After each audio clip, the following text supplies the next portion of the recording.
Olá pessoal, então agora nós vamos começar a nossa aula em si. Nós vamos começar então com a nossa ideia de teoria dos conjuntos numéricos, beleza?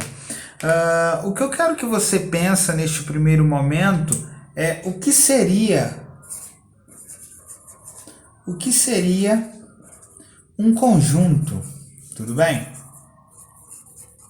Vamos imaginar um grupo de coisas, né? Vou desenhar aqui para ficar mais fácil. Vamos colocar aqui uns peixinhos, tudo bem? Uns peixinhos bem bonitinhos. Vamos colocar um outro negócio aqui. Vamos colocar umas letras aqui. A, B, C, D. E finalizando essa parte, vamos imaginar aqui. Vou colocar só dois, que esse aqui é mais difícil de fazer. Esse aqui são os carrinhos. O que eu poderia dizer para você que isso aqui é um grupo de peixes, tá? Seguindo a mesma ideia, eu poderia dizer para você que esse aqui é um grupo de letras.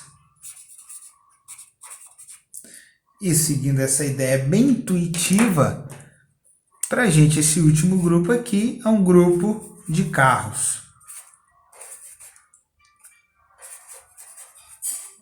Logo, o que a gente pode pegar de toda essa maracutaia que a gente fez?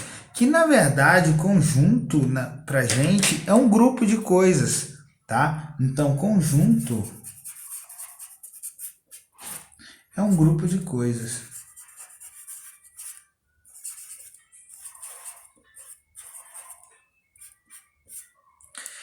Portanto, segue daí a ideia que agora a gente vai ter um conjunto de números. A gente tem um conjunto de peixes, um conjunto de letras, um conjunto de carros, e agora vai existir para a gente um conjunto de números, perfeito? Eu vou pegar uma nova folha aqui para a gente dar sequência aqui no nosso conteúdo, perfeito? Vamos imaginar então que a gente tem aqui, ó, geralmente vai vir uns exercícios assim para vocês. Seja A um conjunto numérico, eu vou colocar bem destacado para vocês, porque a partir daqui a gente vai pegar muitas informações importantes. Seja A, eu vou colocar aqui para vocês quem é A, tá? Eu vou colocar aqui A é o número 1, 3, 5, 7, 9. Seja um conjunto dos números ímpares,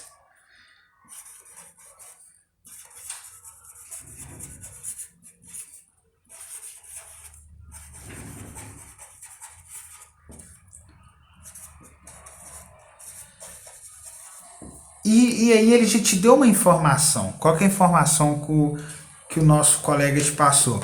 Que a gente tem um conjunto limitado, onde você tem de 1 até 9, tá vendo aqui? Fica uma coisa bem nítida, que aqui a gente tem um conjunto numérico limitado. A grande questão é que quando a gente fala da matemática, a gente vai para o infinito e isso aí sai um pouco dessa limitação e aí vira algo bem bacana de se mexer.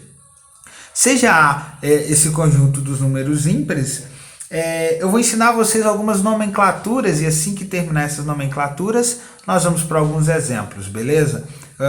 Deixando claro que os exemplos vai ser na próxima aula, para não ficar uma aula bem extensa e assim ficar cansativa e para vocês não se dispersarem, beleza? Vamos lá então. Primeiro exemplo. Eu quero saber se o número 1 está contido em A. Ora, vamos fazer uma análise aqui. Quem é A? O A, na verdade, é o conjunto dos números ímpares, né? Então, observa aqui de forma bem clara que o 1 faz parte desse conjunto. Logo, o 1 está contido.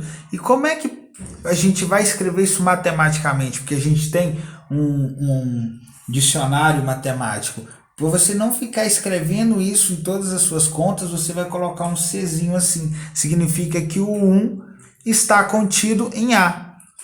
Ora, usando esse mesmo exemplo, imagina, o 2 está contido em A. Quem é o A? A gente sabe que o A é o conjunto dos números ímpares, né? Então, é algo bem tranquilo da gente ver que ele não está contido nesse conjunto, porque ele não faz parte. Logo, como é que a gente escreveria isso aqui? Que o 2 não está contido em A, e o não contido é um C com risquinho, beleza? Para você escrever as coisas matemáticas de forma mais rápida, beleza? Um próximo exemplo que a gente pode ter aqui agora do nosso alfabeto matemático é a questão da existência ou da pertinência, né? A questão da pertinência, ela está muito ligada ali ao contido. Por exemplo, o número 1 pertence ao conjunto A. O número 1 está contido no conjunto A, então a ideia é basicamente a mesma. Mas quando a gente fala da condição de existência, ela é a parte sensacional quando chegarmos em equações. Primeiro eu quero perguntar, o 3 existe no conjunto A? Existe. Existe um conjunto A? Existe, beleza? E seria basicamente isso aí. O que eu gostaria de trabalhar com vocês também é a questão da união e a questão da interseção, tá?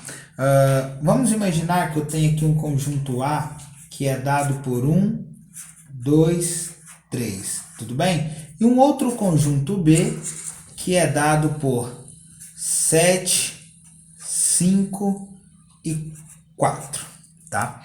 Quando o exercício falar para você o A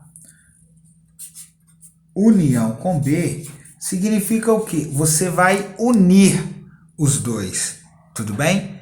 Então, o que a gente faria nessa questão? A união com B, quem seria? Seria o 1, o 2, o 3, o 7, o 5 e o 4. Seria essa o A união com B. Beleza, Luiz. E vamos criar mais um conjunto aqui que eu vou chamar de C. E esse conjunto C vai ser o 1, o 2, o 7, o 5. Beleza? Imagina que no seu exercício vai estar lá o seguinte. Qual que é a interseção com C? Tá? O que seria a interseção? Seria coisas que nós temos em comum entre o conjunto A e o conjunto C. Vamos imaginar, quem eu tenho em comum aqui? Eu tenho o número 1 no C e o número 1 no A. Eu tenho o número 2 no C e o número 2 no A. O 3 é no A, mas não está no C, então ele está fora. O 7 está no C, mas não está no A, então está fora. E o 5 está no C e não está no A, então está fora. Então quem seria a interseção com C? Seria o 1 e o 2. Fechou? Então, o que eu quero que você entenda nesse caso aqui? Quando a gente fala de união, a própria palavra fala tudo. É unir os conjuntos. Unir os conjuntos. Lembrando, você não vai repetir o conjunto. Por exemplo, eu tenho A união com B. Vamos imaginar um A união com C, para isso ficar bem claro aqui para vocês. A união com C.